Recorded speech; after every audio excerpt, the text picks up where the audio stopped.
যে সংস্কার আন্দোলনের প্রতি হয়েছিলেন তার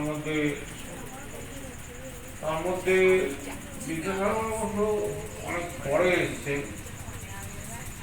প্রতীকীর মধ্যে রামমোহন রায়, পরবর্তীকালে বিভিন্ন ব্যক্তির নাম আমরা বলতে পারি, কেশবচন্দ্র সেন বা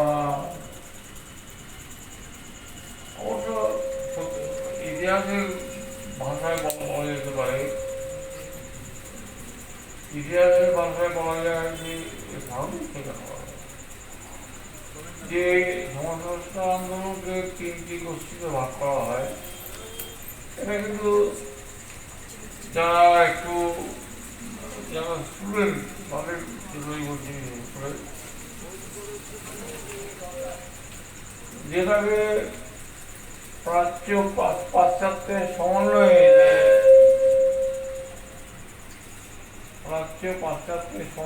যে সমাজ সংস্কার আন্দোলন শুরু করেছিলেন